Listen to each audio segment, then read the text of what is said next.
عیسیٰ علیہ السلام کی جو ولادت ہوئی ہے یعنی عیسائیوں کے مطابق 25 دسمبر، اب حضرت عیسیٰ علیہ السلام کو اللہ نے بغیر باپ کے پیدا فرمایا. کس طرح؟ نوجوان اور بچے بیٹھے ہیں، حضرت مریم سلام اللہ علیہا اللہ کی بڑی پاکیزہ بندی ہیں، آپ عبادت میں مشغول تھیں. دیکھا کہ آپ کے حجرے کے اندر ایک خوبصورت نوجوان سامنے آ گیا. آپ پریشان ہو گئیں اور پوچھا کہ آپ کون ہیں؟ تو فرمایا کہ اے مریم آپ گھبرائیں نہیں. آپ نے کہا میں اللہ کی پناہ میں آتی ہوں کہ آج تک مجھے کسی جوان نے دیکھا نہیں ہے، ہاتھ نہیں لگایا. تو وہ کہنے لگے کہ میں اللہ کے حکم کے ساتھ آپ کو بیٹا عطا فرماؤں گا.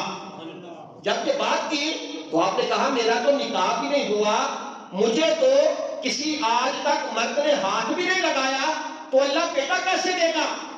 تو جبریل نے کہا کہ اے مریم اللہ تعالیٰ جسے چاہتا ہے عطا فرماتا ہے، اسے کہتا ہے کن ہو جا فیکون، بس وہ کام ہو جاتا ہے. کن کہنے کی بات فیکون تو ہو جاتا ہے. آپ نے کہا کہ مجھے کسی بشر نے آج تک ہاتھ نہیں لگایا. آپ نے مختصر کرتا ہوں کہ پھونک ماری، جناب مریم سلام اللہ علیہا حاملہ ہو گئی. کچھ وقت کے بعد بچے کی ولادت ہوئی. آپ بچہ لے کر اپنی بستی میں جب آئی تو لوگوں نے تانا تانی شروع کر دی کہ اے مریم یہ بچہ تو کہاں سے لے کے آئی ہے؟ ہم تو سمجھتے تھے کہ تو پاک دامنہ ہے اور نہ تو تیری ماں ایسی تھی نہ تیرا باپ ایسا تھا، پھر یہ بچہ کہاں سے لے کے آئی ہے؟ تو حضرت مریم کو اللہ نے حکم دیا تھا کہ آپ نے خاموش رہنا ہے. آپ خاموش رہیں. فاشارت الیہ، آپ نے بچے کی طرف اشارہ فرمایا. جب بچے کی طرف اشارہ کیا تو ابھی جناب عیسیٰ کی عمر تھی 3 دن. آپ اپنے پنگوڑے میں تھے. جب اشارہ کیا تو لوگ کہنے لگے اے مریم ایک تو کام غلط کیا ہے، اوپر سے کبھی بچے بھی بول کے بتاتے ہیں. جب اشارہ کیا تو جناب عیسیٰ 3 دن کی عمر میں، قرآن کہتا ہے قال انی عبداللہ آتانی الکتاب وجعلنی نبیا. آپ نے فرمایا لوگوں میری ماں پہ الزام نہ لگاؤ، انی عبداللہ میں اللہ کا بندہ ہوں. آتانی الکتاب، اللہ نے مجھے کتاب بھی عطا فرمائی ہے، وجعلنی نبیا، اور اپنا نبی بنا کے بھیجا ہے. یعنی جو لوگ کہتے ہیں کہ عیسیٰ علیہ السلام اللہ کے بیٹے ہیں، قرآن کہتا ہے کہ عیسیٰ علیہ السلام جب پہلی بات کی تو پہلا جملہ یہ بولا انی عبداللہ، فرمایا میں اللہ کا بندہ ہوں. اللہ نے مجھے کتاب عطا فرمائی ہے اور اپنا نبی بنا کر بھیجا ہے.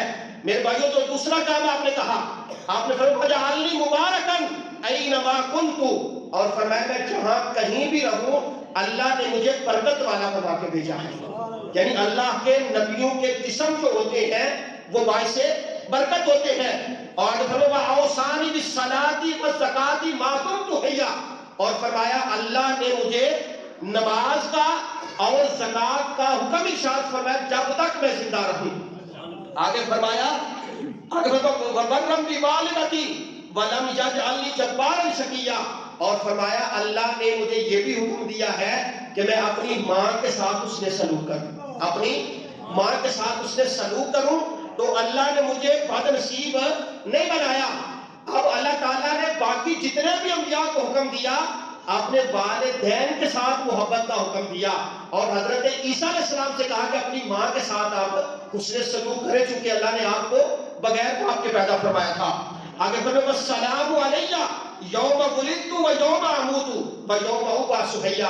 پھر آپ نے فرمایا سلامتی ہو اس دن پر جس دن میں پیدا ہوا، جس دن میں فوت ہوں گا، اور جس دن میں قیامت کے دن اٹھایا جاؤں گا. میں نے شروع میں عرض کیا تھا کہ ہمارا عقیدہ اور ایمان ہے کہ اللہ وحدہ لا شریک ہے. اللہ تعالیٰ اپنی ذات کے اندر، اپنی صفات کے اندر اور اپنی صفات کے تقاضوں کے اندر، اپنے اسماء کے اندر اللہ تعالیٰ وحدہ لا شریک ہے. آپ کے ذہن میں آ سکتا ہے اللہ بھی سنتا ہے بندہ بھی سنتا ہے، ایسے آ سکتا ہے نا ذہن میں، لیکن آپ یہ بات یاد رکھیں یہ جھگڑے سارے ختم ہو جاتے ہیں.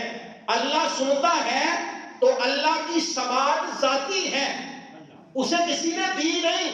اگر ہم سنتے ہیں تو ہم اللہ کی عطا سے سنتے ہیں. ہمیں اللہ نے عطا فرمائی ہے اسے کسی نے دی نہیں ہے. فرمایا اللہ وحدہ لا شریک ہے، نہ اس کی کوئی اولاد ہے نہ وہ کسی کی کوئی اولاد ہے، وہ تو بے نیاز ہے. اور میرے بھائیوں اللہ تعالیٰ نے جناب عیسیٰ کو بڑے معجزات عطا فرمائے تھے. آپ کی ولادت و سعادت کی صرف خوشی کرنا یہ جائز ہے. اللہ کے نبیوں کی ولادت کی خوشی کرنا یہ جائز ہے، لیکن آپ ایسا نہ کریں کہ رواداری کے نام پر، اکٹھے رہنے کے نام پر آپ عیسائیوں کے چرچ میں چلے جائیں، جا کر وہاں جا کر کیک کاٹے. یہ دنیاوی معاملات کے لیے ایک دوسرے کے منہ میں کیک ڈالے یا کسی کو کیک دے، اسلام میرے بھائیوں اس کی اجازت نہیں دیتا. البتہ اللہ کی بارگاہ میں دعا ہے کہ مالک ہم سب کو اللہ رب العزت کے جو خاص بندے ہیں ان کی محبت عطا فرمائے. آمین.